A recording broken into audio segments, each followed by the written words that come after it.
Good blocking there. Nearly sprung him. As it is, it'll go as a 19-yard return. And it'll be Seahawk football, 1st and 10.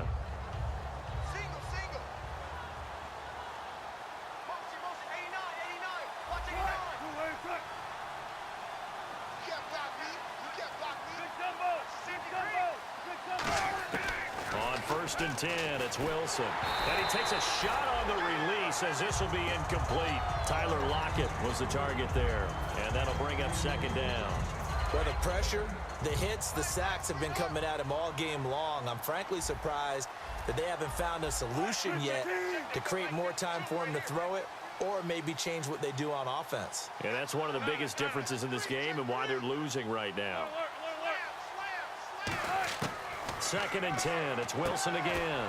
It's caught on the left side by Baldwin. And he coughed it up. And his guys are going to get the football at the 37-yard line. And now out on the field, here comes Los Angeles. They're out in front. Last time they had to punt it away. We'll see if they can add to their lead now. They don't want to go out and punt it away again. This team now wants to get a cushion, put people away. They want to run their offense and have it end up in the end zone. And they're just a couple of yards shy of a 1st down here on 3rd down. 3rd and 2, now Wilson. And he's got his man in stride, complete. And he's going to have a 1st down as he's brought down at the 44-yard line. In recent years, the slot receivers really gained stature in the NFL because they can do so many things. Yes, they can line up wide like your normal wide receiver, but to have that kind of courage and toughness to run routes in the middle of the field and become dependable targets for their quarterbacks and move the sticks, those guys are worth their weight in gold. On 1st down, Wilson. He's going to loft one deep left side here. And incomplete. He dropped it in the end zone. The intended target, Doug Baldwin. That'll bring up 2nd down. And when all else fails as a defender, when you're not there in the coverage, your best friend is exactly what we saw there. A big play shot taken by the offense. Unfortunately, it ended in a big drop.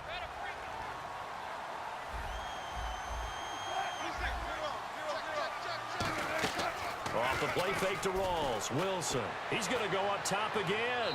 So the long attempt falls innocently to the ground, and it brings up 3rd. One of the toughest things about playing defensive back is pattern reading, trying to figure out what they're doing. And on that one, they had to fly, just sending a guy downfield with the in route accompanying it, what people call a dagger route, trying to hit the guy underneath after the clear out. In this case, though, they're not able to get it done.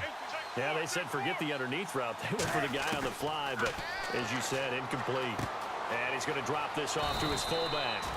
Give him 8 on the play, and that'll bring up 4th down.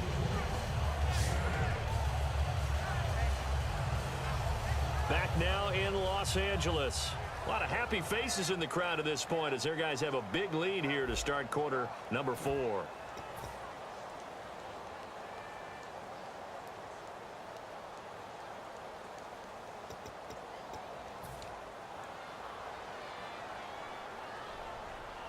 Their already slim hopes are going to ride on this one. They'll go on 4th down. Here we go. It's Wilson on 4th down. Looking for Lockett, and it's intercepted. Picked off by Alec Ogletree. And they have possession, and they have it at the 38-yard line. Here's the Los Angeles offense as they get set to take possession. And they're coming off a 3-and-out, my friend. I think they've got to look at that play sheet and go to a spot that they haven't gone before. Time to shake things up a little bit to try and get this offense moving. Okay, so how do you do that? How do you shake things up? You look at what you called before, realize it hasn't worked so well. Go to something else. And maybe you try and find one of those special plays from one of your better players, and maybe try and hit something big and get things going in the excitement area. Detroit! Hurry up, here we go! Over! Here's Goff now on 2nd down. And the hit jarred it loose. It's incomplete. Oh, man, for him to be that wide open and drop it, sometimes you have just too much time on your hands, right? You end up thinking way too much, and your hands get shaky. And, yes, he's a tight end, but that's a catch he should have made. Third down here for the offense after the incomplete pass. They come out 5 wide, 3 of them to the right side. All right, here we go. Please. Good. Throwing on third. Goff. And this is going to be incomplete. Owen Daniels, the veteran tight end, was the intended target, and that brings up 4th down. Here's Johnny Hecker now, as he'll punt it away for the second time. He gets this one away, and boy, it's another boomer. Now it's Lockett.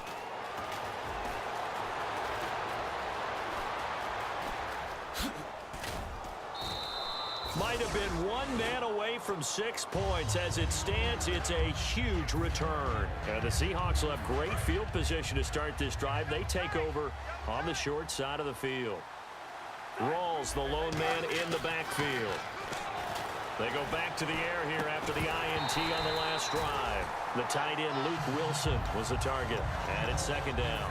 Normally, he's pretty reliable. Usually catches what's thrown to him. On that play, he simply dropped it. Looking to jam the receivers at the line here. Press coverage look defensively. Here's Wilson to throw. And Graham's got it over the middle. Only 3 yards on the catch. It's 3rd down. Well, the strategy was evident there. Get it to your tight end and make it a one-on-one play with a cornerback. Who's usually going to win that one? The tight end, but not there. Not in this situation. How about the corner defeating that logic and making a really nice tackle?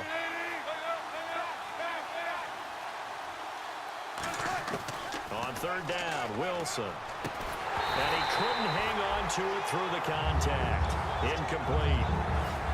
Well, partner, the hit sure looks like a simple route, but I think the issue with it is a lot of time when you're making that play, you're actually working your way back inside towards traffic where the big guys are coming from inside out, whether it's defensive ends or linebackers. And a lot of the time, instead of securing the pass, your eyes might stray towards the middle and wonder where the big hit's going to come from. Got to try it here. He's back to throw. He's going to loft one deep left side here. And it is incomplete. Boy, it looked like he had it and dropped it. And the Rams are going to take possession of the turnover on downs. And now out on the field, here comes Los Angeles. They've got the lead. Last time had to punt it, though. What's the key to this drive? I think it's leverage. The Leverage. big guys up front. You know the motivational speech on the sideline is, guys, give us an opportunity.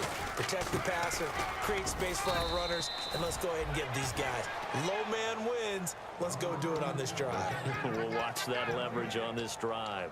And in this situation with the lead 4th quarter, they're liking keeping the ball on the ground, I'm sure. That's just smart football, but you know the defense has to know it as well. They've got to stop them here. So now we're going to see that loading the box in a big way. 6, 7, 8, 9, whatever it's going to take, puts a little bit more pressure on your big offensive line. A dump off for Mason. And he'll get it out a couple yards shy of midfield at the 48. I know most of the time when the ball's in the air, you're thinking wide receiver, tight end, but running backs, they can be a big part of any passing offense nowadays.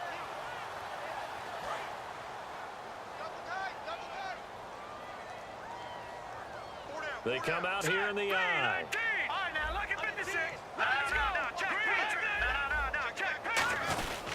On 3rd down, they'll run it with Gurley. And he's got the 1st down yardage before being taken down at midfield. I don't know about you, but that almost felt like old-time football there. 3rd and 2 is not necessarily just a running down anymore. A lot of times they want to throw the ball. They went back to the roots and powered forward and got the 1st down.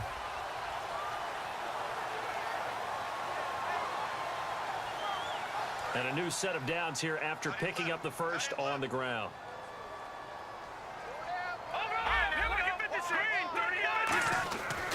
Gurley again here on 1st down. Call it no gain on the play, and it'll be 2nd down. The 4th quarter here, they've got the lead. They want to keep it on the ground. That's what they're doing. Smart football. Keep the clock grinding, keep it going. But you got to figure now, they're going to see more people stacked up at the line of scrimmage as they try and bleed it out. 10 yards still left on 2nd down. Watch tight end. Key the tight end. Here we go now. On 2nd down, here's Goff. He's going to flip that out to the flat. It's complete. give him 7 on the play. And all of a sudden here, it's 3rd down. It's funny, throughout the time that we've been together, when we talk with running backs about the ability to catch the ball, their eyes light up when they talk about open field and having one-on-one matchups, don't they? Yeah, they do. And that's the reason why. What we just saw, shedding those tackles, and that's what they're used to doing. It is, and it starts at the beginning of the play. One-on-one matchup if someone's trying to cover them, but they also like those one-on-ones downfield after the catch when they're running with the ball. They think they're going to win those, too. And he's able to get it to the 33. Good enough for a 1st down. He's played a great game. It continues right there, even with this lead, confident to throw the pass and have the reception made. There's no doubt who the leader of their team is there? There's no doubt who they want to ride all the way to the finish. The strategy would tell you, run the football, run the clock down.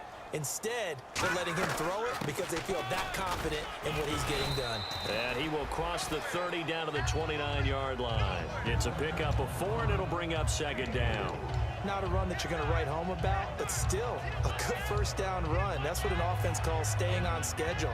3 to 4 yards on 1st down, you're set up very well for the rest of the drive. Getting late in the 4th now, Charles. 2-minute warning just around the corner. Yeah, some teams just want to get to that spot, take a breath, and then come out and attack for the rest of the game. Time for a break. This one, all over but the shouting. We'll finish it after this. And they're 6 yards away from picking up the 1st here on 2nd down.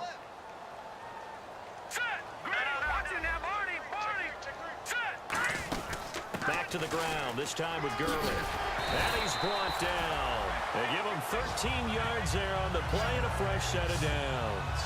Well, I'd say that run's pretty emblematic of what we've seen all day long. No matter what they've done on offense, this offensive line has controlled the line of scrimmage, giving them time to throw it, run it, do whatever they wanted. That's why there are points up on the board. And right now, the psyche of the offense, we're in control, and we can do whatever we feel like doing out here on the field. And it looks like he'll be just a yard shy of the 5 here as he's out at the 6. Well, coaches always talk about finding balance on offense. I don't think you get much more balance than this. Big-time run, big-time pass. A 1-2 combination. Looked pretty good. How about that? Let's see if they can continue to take that kind of a punch, though. Here's Gurley. And the stop will come inside the 5 at the 4. They give them 2 yards there as they're set up now with a 1st and goal. It's nice every now and then in this game not to see people overthink it. Just hand it to the old reliable guy. Let him pick up the 1st down.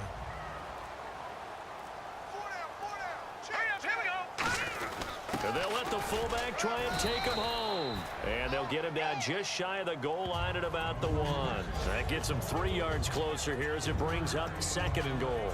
A good solid game there on 1st down, but the defense has to be happy they didn't let it pop for anything bigger. Long drive. The defense just cannot seem to catch a break and get off the field.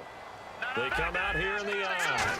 Offense looks to punch it in here from the 1 on 2nd and goal. And the avenue collapsed for him as he's going to be held up short of the goal line. No gain on that one, and it's going to bring up a 3rd down. Well, Charles, we can say something we haven't been able to since 1994. The Los Angeles Rams, winners in their home opener. And in their original home, remember when they moved from Cleveland? This is where they played to start things off. Of course, when they left in '94, they were playing in Anaheim. So now they're back truly in Los Angeles. Excitement everywhere. And the 22-year wait for that home opening win is over. So for L.A., it's a win here in their home opener as they move to 2-0. And they will hit the road next week to take on the Tampa Bay Buccaneers. Meanwhile, for Seattle, they'll fall to 1-1. And they'll get a chance to redeem themselves next week at home against San Francisco.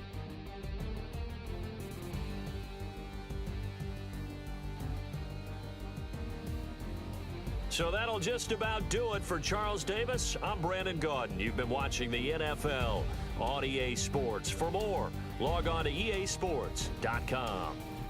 The Rams are winners in their long-awaited return to L.A. as we say so long from Southern California.